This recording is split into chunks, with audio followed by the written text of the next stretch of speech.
आ रही, बच्चों ने देखा तो घबराने लगे, भागने लगे उल्टे पांव, कुछ भागे कुछ गिरे, किसी के हाथ पैर फिसक गए, एक के ऊपर दूसरा गिर गया। दूल्हे का जब रूप देखा तो बड़ा बेढंगा।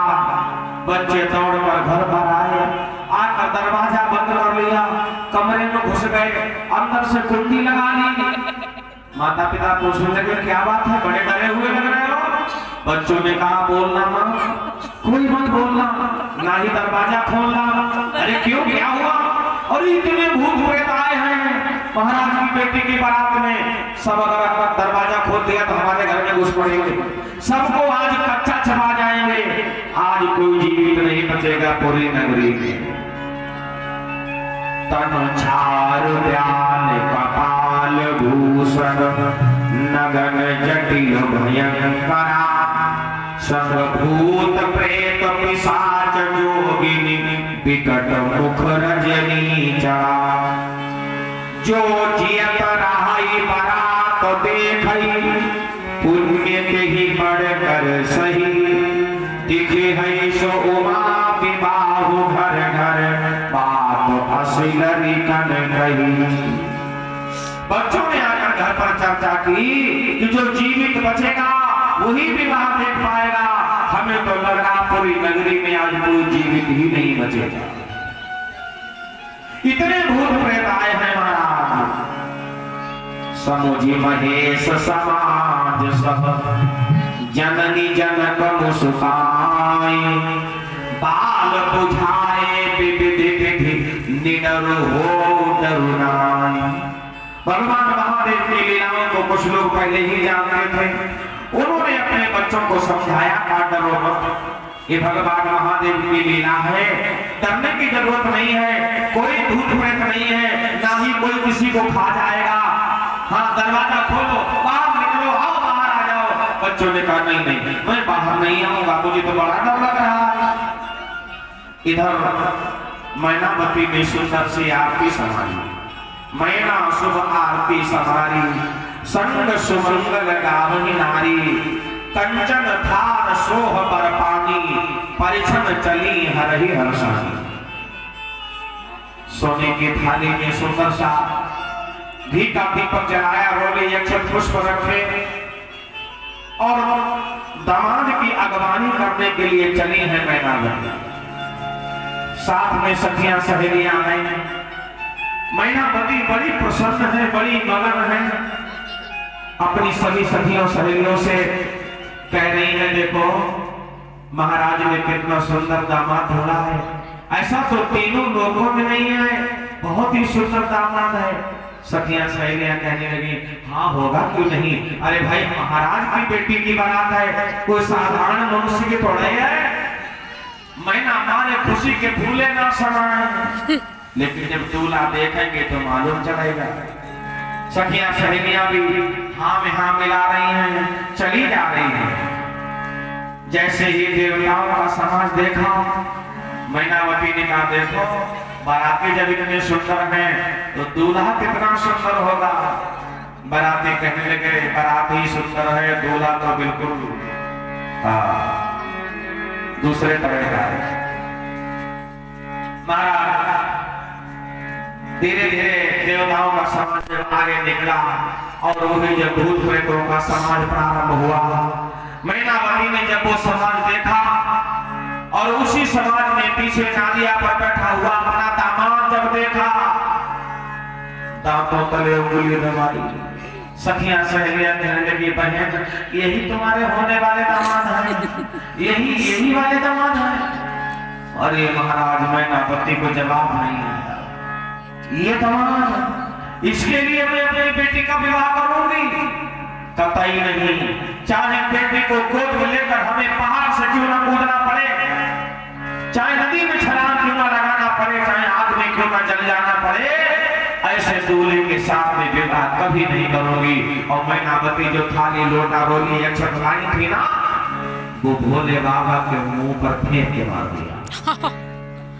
ब्रह्मा जी ने के बनाए लोग हमने पहले ही कहा था अरे भाई विवाह करने चल रहे हो, हाँ तो रोज को बेढंगा रूप बनाए ही रहते हो। अरे कम से कम आज तो ठीक ठाक बन जाते। हाँ अब देखो सास थरिया लोटा मुंह पर मार के चली गई। हाँ शर्म नहीं आती तुम्हें? भोलेनाथ कहने लगे अब क्या कह रहे ब्रह्मा जी, सास हमारे मुंह पर थरिया लोटा मार के चली गई, हमारा अपमान कर गई। ब्रह्मा जी ने कहा अपमान नहीं और कहीं सम्मान है। हाँ दरवाजे पर सास थरिया लोटा दामाद के मुंह पे मार के भाग जाएंगे तो ये अपमान तो है ही नहीं। अपमान नहीं तो क्या है? अपमान ही है। भोलेनाथ ने कहा नहीं ये अपमान नहीं है ब्रह्मा जी, ये तुम्हें अपमान लग रहा होगा लेकिन हमारे लिए बहुत बड़ा सम्मान है ये। ब्रह्मा जी ने कहा सम्मान? शंकर जी ने कहा हाँ। अरे भाई हमारी सास ने आज जैसा हमारा सम्मान किया आदर किया ऐसा आदर सम्मान तो आज तक किसी सास ने अपने दामाद का नहीं किया। ब्रह्मा जी ने कहा सम्मान? ये थरिया लोटा मुंह पर मार गए ये सम्मान? शंकर जी ने कहा हाँ हमारी सास बड़ी बुद्धिमान है, हमारी सास बड़ी पढ़ी लिखी है। हाँ जानते हो ये सारी सामग्री हमारे मुंह पर क्यों उन्होंने मार दी? हमारी सास ने पहली नजर में जब हमें देखा तो क्या देखा? दामाद के जटाओं में गंगा जी हिलोरे ले रही है और हमारी सास भी एक लोटा में थोड़ा सा जल लाई थी परीक्षण करने के लिए, स्वागत करने के लिए।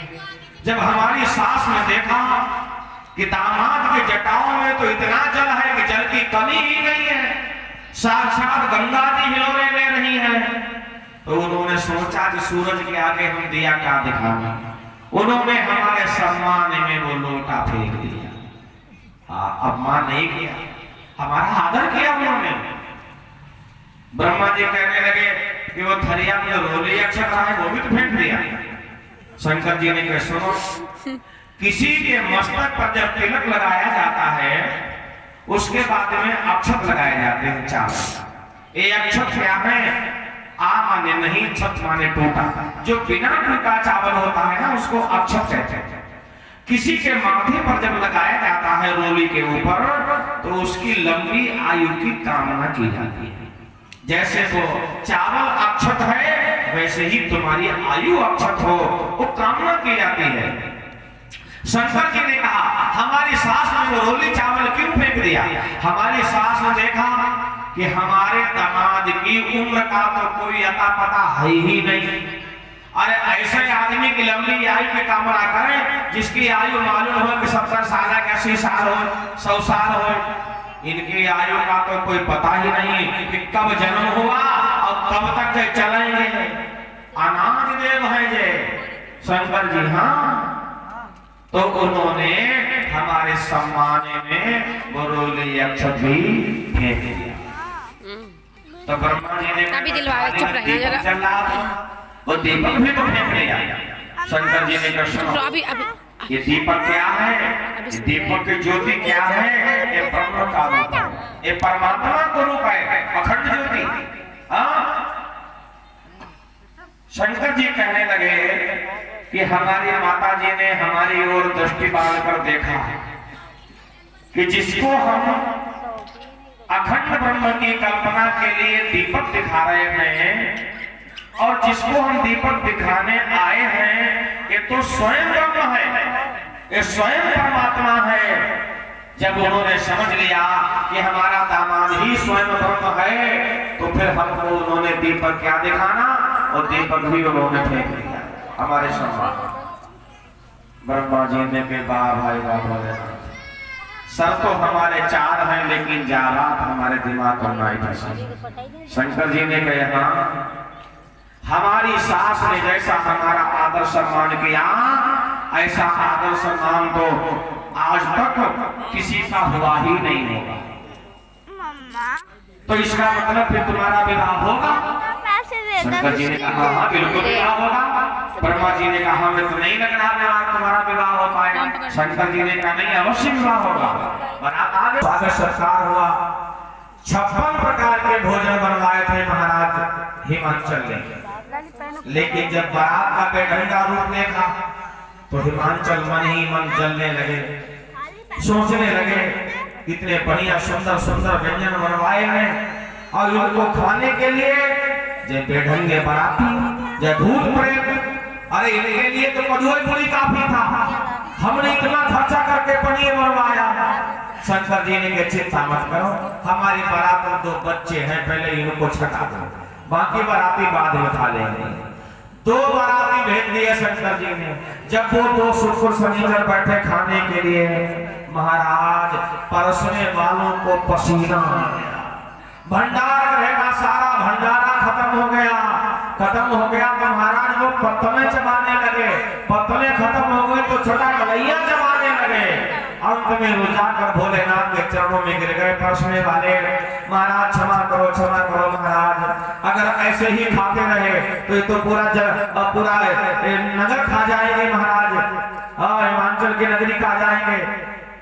भोलेनाथ ने कहा लो ये तुलसी का पत्र ले जाओ, उनको खिला देना, डकार आ जाएगी। खिला दिया तो तृप्त हो गए लोग। ये ऐसा शंकर जी ने क्यों किया? इसलिए किया कि हिमांचल को अहंकार हो गया था कि हमने इतने व्यंजन बनवाए और ऐसे व्यंजन को खाने के लिए सुंदर लोग होने चाहिए, और बाराती जो उल्टे सीधे टेढ़े में नहीं, इनके लिए ये व्यवस्था। तो शंकर जी ने उनका मान मर्दन किया। और फिर क्या था महाराज, भगवान महादेव की तो ये सब लीला थी। 16 वर्ष के सुंदर से राजकुमार के रूप में भगवान महादेव ने अपना स्वरूप बनाया। उधर नारद जी ने भी समझाया बुझाया। अब मैं नाम भीम बंतो वनंदे, पुनि पुनि पार्वती पतोवंदे। अब मैं नाहि बंतो वनंदे, पुनि पुनि पार्वती पतोवंदे। दिव्य भांति मयि जीवनारा, लागे परुषर निपुण सुआरा, लागे परुषर निपुण सुआरा। तारी धर्म सुर ये बतो जानी, लगी देनो तारी मधुवानी, लगी देनो तारी मधुवानी, लगी देनो तारी मधुवानी।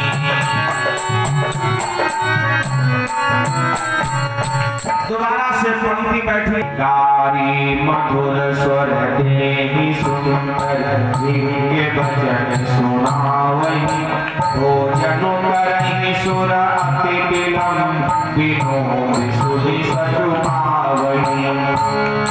जेवत जो बढ़ो आनंद सोमुख, कोटि हौद पढ़े कहो, अचराई दीने पान गवने, पास जमा जाको रहो।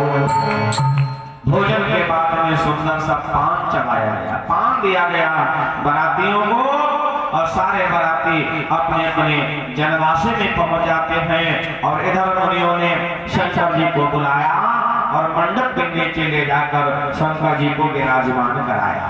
बैठे शिव विप्रण शिरोनाई, हृदय सुधीर निज प्रभु रघुराई, बहुरी मुनीसन उमा बुलाई, कर श्रृंगार सखी लई आई, पानी गहन जगीर महेशा, ही हर्षे तब सकल सुरेशा, वेद मंत्र मुनिवर उच्चरहि, जय जय जय शंकर सुर करहि। भगवान महादेव और मैया पार्वती की सुंदर सी भावर पड़ने लगी, देवता पुष्पों की वर्षा करने लगे, जय जयकार करने लगे। आइए सुंदर सी भावर का आनंद लें। और 4:30 बज भी गया है, एक भजन का आनंद लेंगे, इसके बाद में फिर हम लोग आरती का स्वागत करेंगे। शिव